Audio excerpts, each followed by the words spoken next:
slide, which is welcoming Ben Simkin to the team today as our guest speaker. So Ben is an author, lead gen gun, investment partner, and founder of the Mastermind.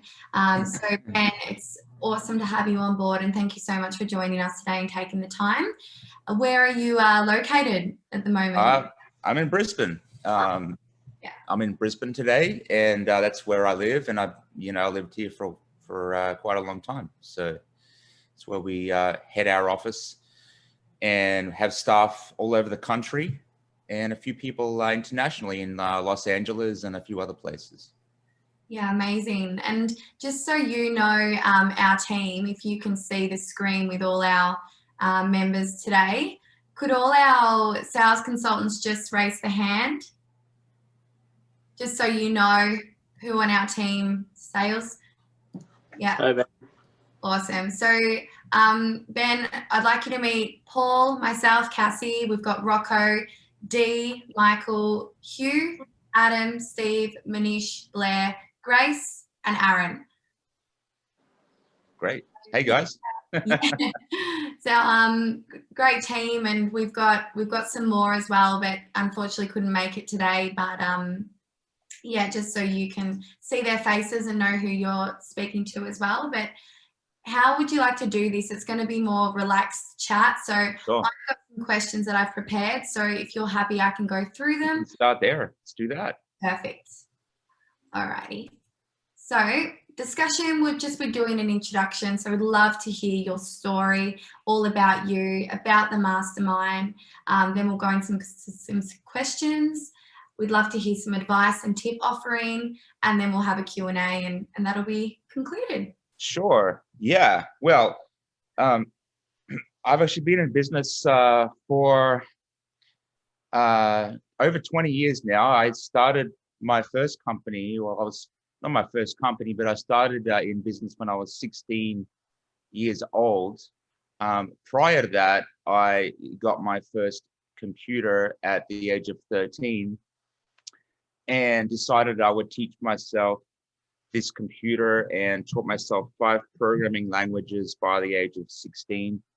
Mm-hmm.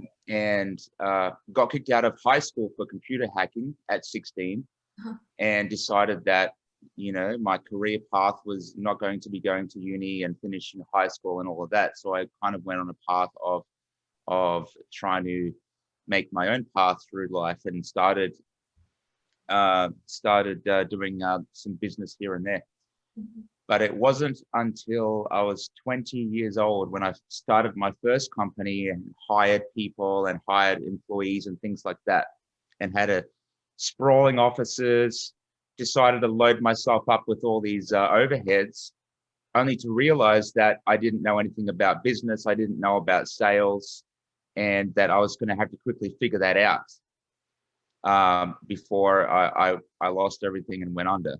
So I knew about computers, but I didn't know about business, marketing, or sales. Mm-hmm. So I had to figure all that out pretty quickly. And so I did that. From there, I built the company, sold it in my early 20s for $1.2 million in cash. And then started getting into the lead gen game, because I had stumbled across the property industry and started generating leads for property companies. So that's the business I'm in now. And over that time, built sales teams, managed sales teams, and learned all about sales and things myself. So there's quite a lot of lessons from that 21 year period. Yeah, definitely. And then you're still in the lead generation game now, and then also you've got the Mastermind as well. So tell us about that. What's that all about? I did have a look at the website. Looked amazing. And what brought you to come to that success? Okay, so the lead gen business is going well. We've got 20 staff. It runs without me. I figured out at some point that I needed to get the right people around me. So I built that business out so that it's not relying on me to turn up and do the things that I need to do all the time. So that's going well. As a company, Well, the mastermind came about was because I would always travel over to the United States to go to these business events and networking and meeting like-minded people. Mm. And I would spend a fortune. And the very last time I went to the US for these things, I spent $25,000 in, travel, the ticket price, like everything. And took me 24 hours to one way just to get to the location. It was on the East Coast of America, and realized that it wasn't a sustainable way for me to develop my skills, to meet new people, and to energize myself. Because if you're around other high achieving people, you get this energy, and you go away with this energy and this optimism. Yeah. And you take that back into your sales or into your business, and then you kind of like, that kind of goes away after about 3 or 4 months, and you're back down to like, you lose that, so that you need to go back and do it again, And the person that I went to see the last time said, you need to go back to your country, Australia, and you either need to find a community, and if you can't find one, you need to create one. So the mastermind was my solution to not finding a community of like-minded high achievers. So I just went and created my own. That was 6 years ago now, and that's what I did. So I want to be around like-minded people. You hang around that. You are the average of the 5 people you hang around. You want those averages to go up. So you got to be around really good people, and that's what that community is all about.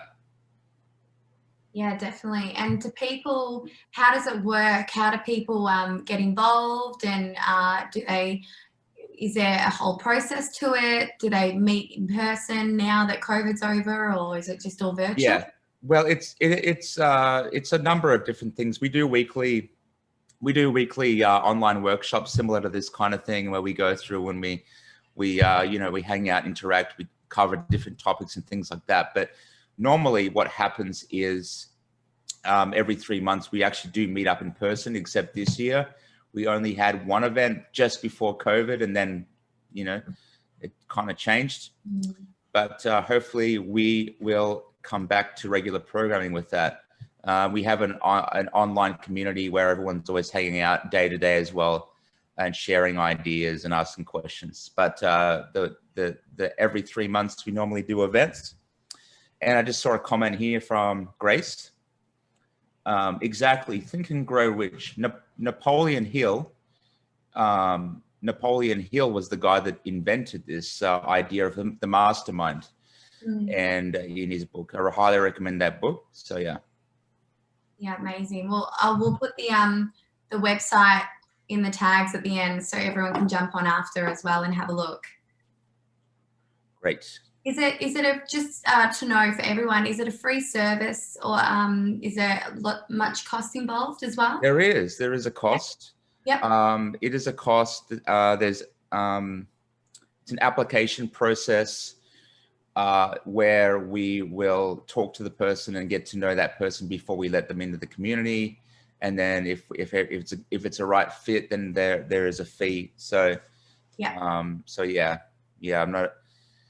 Don't really do anything for free. So there's a lot of people with like high sales backgrounds and all that as well. High achievers, really good attitudes, ethical people, people that want to change the world, those kinds of people. That's the kind of people that I want to hang out with. So amazing. Same with our team. And what are some everyday challenges you face in your profession with clients, sales, marketing, and overall business as a whole? I guess about professional. Yeah, I mean, I think that sales tends to be one of the big things that I kind of focus on to build up my sales team and to help them with, especially if they're coming in from a blank slate. And I know how it is. I kind of have this curse of being in the business for 20 years. So, I can roll out of bed and make a successful sales deal happen. But I remember what it was like when you first start. And I remember my very first cold call, I actually cried on my very first sales call because I was so nervous. So this is a long time ago. So I come from like the absolute, the absolute lack of skills and confidence to being able to go into a meeting and close $1 million deal now. So I come from all the way to the other side. I wasn't born like this, and was able to overcome all the challenges and understand how to get there. And there's a lot of prescriptive things. There's a lot of prescriptive things that I learned along the way that, there's these things that you can take on and put them into your kind of arsenal that will do you a great service. If you have a journal or a book that you can write down these ideas over time, you collect these things that that you can grab in certain situations and don't have to think as much as you normally would. So yeah. Yeah, awesome. Thank you. And in your opinion and experience, what do you think and know are the best resources for our sales consultants who want to dive deeper and achieve more sales?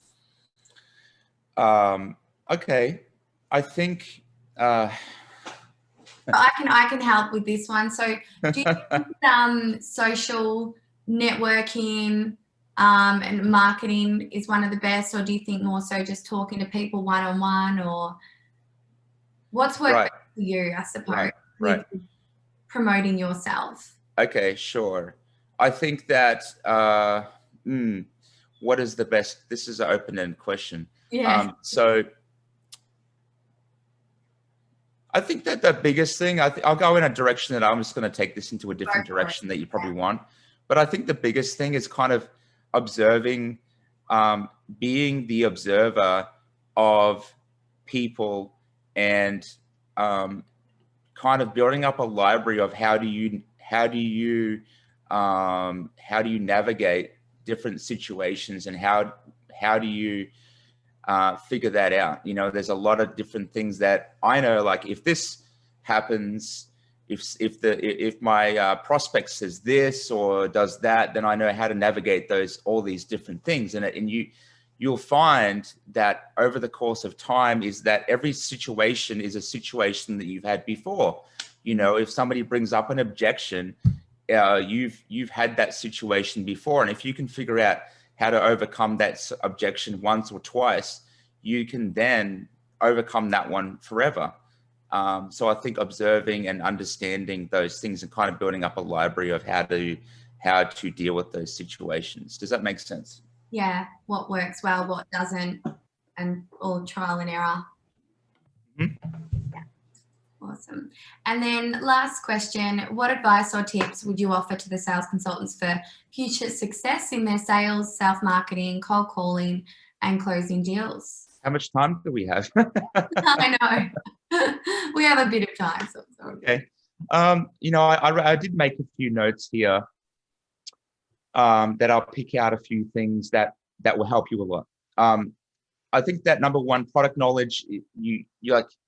You could be saying, I'm not good at sales. I'm not good at, I'm not good at, I don't have any confidence in myself. I don't, you can make all these things like I'm never going to get successful. But I think the product knowledge is where you should start. You should know everything, the ins and outs of what you're selling and the situation, so that if any prospect ever asks you a question, you'll be able to answer that with complete confidence because you know the answer to that. You're selling property here. So there's a lot of things that you need to know about. There's a lot of things you need to know on the other side of the fence with the finance, with the valuations, and there's things that you want to go outside of to understand how the process works better than anyone else. Because if you have all the answers, you're automatically going to be confident. Okay, so if somebody asks you a question, it's like I don't know the answer to that. You kind of lose posture with that. So I think that product knowledge is super important. And then it goes to this thing with projection and reflection. I don't know if you guys have covered any of this stuff with projection and reflection. Is if you want somebody to be confident in you, then you need to be confident. So it's whatever you want them to be, you need to be that thing before. So if you want them to have confidence in you, you need to project confidence, and whatever you put out there will come back to you. Yeah, definitely. Projection. Sorry, I'm just writing this down just so we can notice. Keep going if you have any more. Yeah, I think that, there's a couple other things to do with being assumptive. I don't know how you get your leads now. Do you self-generate? Do you get them online? Yep. So we do have a CRM system where our leads get generated into there, and then they're allocated out amongst the consultants. And then also some of the consultants have their own side network where they bring them in, and they get their referral fee. So there's a lot of different avenues. Okay, cool. Yeah. Well, okay. So with that, I think that you always want to go into a situation where you can be assumptive. And what that means is assume that they want to get help from you. I know a lot of times where I will bring in a new salesperson into our company, that will make some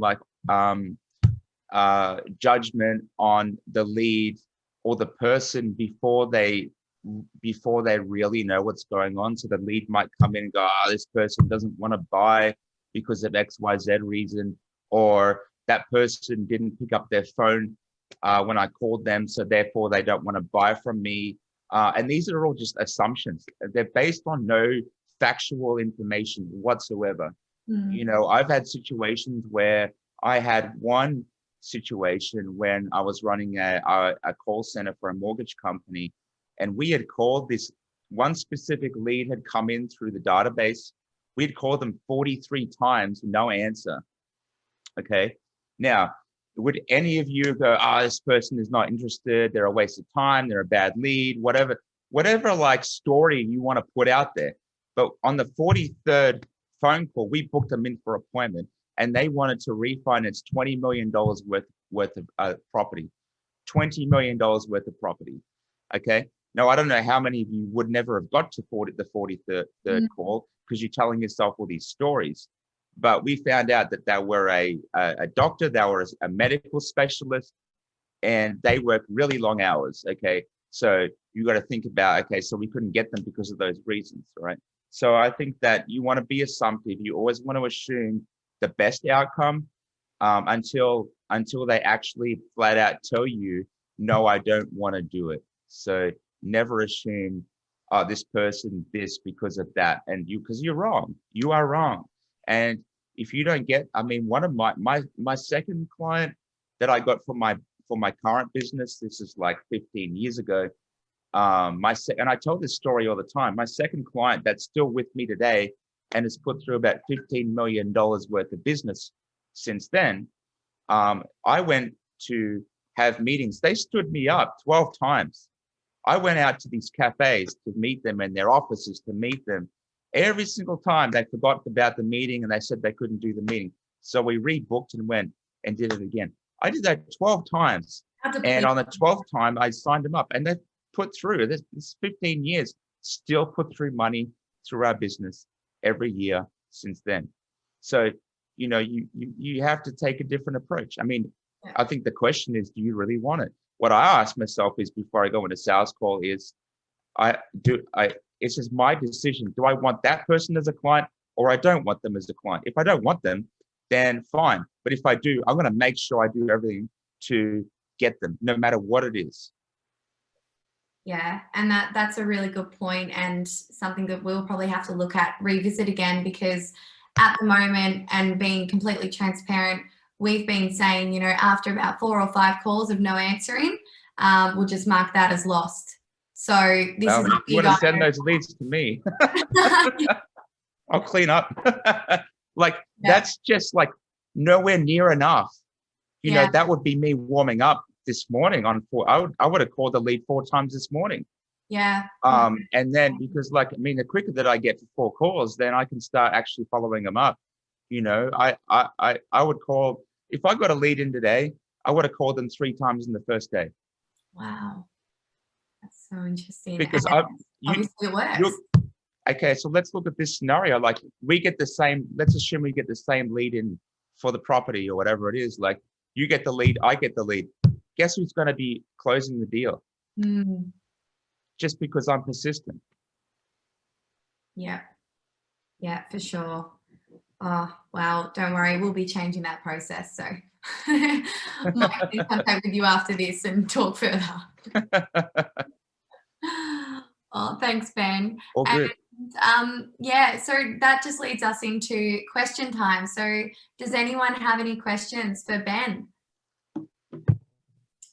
Steve, or we got, yes? Yeah. Do you want to go first, Rocco? You go. Yeah, okay. Ben, you know, you're talking about building posture before. Yeah. How would you tell your team to build posture when you're booking an appointment? Okay. Or booking a meeting? Yeah, good question. So I think that there's a really good movie called American Hustle. Has anyone read that? Saw that movie? American Hustle. Okay. There is a line in this movie. He says, you got to start from the feet up. So what the idea of starting from the feet up is going into a situation where you start from basically how you feel is probably where you start. You know, I want to be confident. So I want to feel confident and I want to lead. You know, everyone is secretly begging to be led. So you want to be the leader. So that's the first thing. And the second thing is when you go into a sales meeting, you want to imagine that you're driving the train, you're driving it forward, or you're driving the car forward. So I want to drive this meeting forward. I want to drive the interaction forward. Okay. First thing is getting a contact. Second thing is pushing them to a face-to-face or whatever it is you're doing. So driving that and not slowing it down. So slowing it down would be trying to sell them too much in one step. So I hope that makes sense. Sure. Thanks. Fantastic. Ben, absolutely love you, mate. You speak my language. I've been in masterminds for 20 years. So Awesome. love the idea of 1 and 1 equals 3. Okay, so I've got heaps I could talk to you about, but probably just ask you, what's your greater mission? So obviously you've been in sales, you're obviously programming at the age of 13, you've obviously done a lot of computer language, etc. Then you've had businesses go up and down, and obviously the money, you've got that, you've put that aside, and now it comes down to purpose. So as a person that drives you nowadays, where do you want to be in like that 5 to 10 years? What's the impact you're going to make? You've got the success. What are you going to do with that? You know, that's a really interesting question. I think that a lot of people kind of have these missions and goals and want to do these things. And for me, it's just all about, I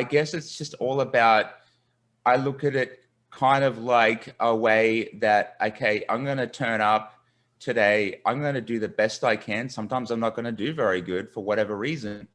You know, I didn't get any sleep. Maybe I had too much tequila. Like, I don't know, something's going wrong.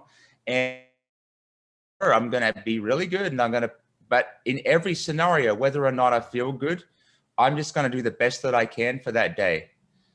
And that's like, if you do that, that'll compound. Okay. So, I mean, you're going to have times where, okay, I blew that sales call because I did this, said this the wrong way, whatever it is. Okay. Next, move on. How can I do better? And I think that's kind of like how I live my life is like, I mean, obviously I have plans, I invest my money and stuff like that as, you know, as a responsible adult. But in terms of like, what am I focused on? Okay, I want to do the thing that's right in front of me as best I can in that moment. Perfect. So you're basically saying you, obviously, even though you're a visionary, you really live in the now and you get the excitement from the day and what it presents, which is really exciting. So obviously you're probably big into infinite possibilities and ripple effects. So mate, I would enjoy talking with you further. Right. But, Awesome. Yeah, very exciting. Thank you. Cool. Thanks, Steve. Does anyone else have a question? Yeah, I've got a question, Ben, and I do apologize for the noise and the driving at the moment. Okay. Thank you for sharing incredible knowledge about, you know, lead generation. My actual question would be regarding, I think we're all at an age where we've built a network over the years. So how do we start from our existing network in regards to gaining leads? What are some strategies you can kind of give us from the get-go of what we can do today to generate leads through our network? If it's your network, I guess you've got a list of people. What I would say is make a list in your database, whatever it is you're going to use, spreadsheet, whatever it is, and get their phone numbers. Like, don't do this whole, like I was trained, my mentors that I started with 20 years ago were the old school guys, where we would pound the pavement, press the flesh, go out to meetings. And you don't have to do that so much now, but get on the phone.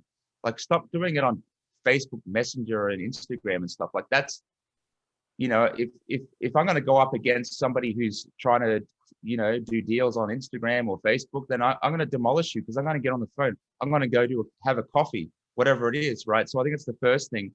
And then the second thing is, you know, you got to think about what's the approach. And this is a really good way of doing it that's non-confrontational, is, hey, this is what I'm doing right now. I've just got a new job here. I've been working here for 6 months and I'm doing this right now. I'm helping XYZ people do ABC, you know, whatever it is. I'm helping first home buyers get into their first home, whatever it is you're doing, right? And say, do you know anyone that, you know, could possibly need my help? So instead of saying, I want to try and close this person, it's like, do you know anyone? And then they'll either self-select and go, hey, actually, I want to buy my first home, or, yeah, talk to this person. So it's a non-confrontational way to get back into your list, rather than going, I want to book an appointment and, you know, with you. Do you understand what I'm saying? It's a deflective way, but then you'll get them in anyway. You're like, do you know anyone who could help, who needs help with XYZ? And that's a really good way to do it. That's awesome. Thank you so much for that. Love it. Amazing. Great questions, guys. Does anyone else have any questions? Yeah, Ben, I just wanted to, it's Paul here, founder, director of PGP. Yeah. Just wanted to thank you for sharing your story and your wisdom with the team. Yeah, and we've got this, you know, recorded so we can sort of reflect back on this. But yeah, thanks for sharing the, you know, the movie, 9 hours, Atlas. Looking forward to that. But yeah, I can sort of relate to, you know, I started my first business when I was 16 as well. But you know, when you look at that product knowledge, building that confidence, the assumption side of things, you know, 20 million, 15 million, there's 35 million, you know, not taking a no and just keeping pushing forward for those calls. So I think we need to sort of reflect back on that as well. Love it. Thank you very much. Awesome. Awesome.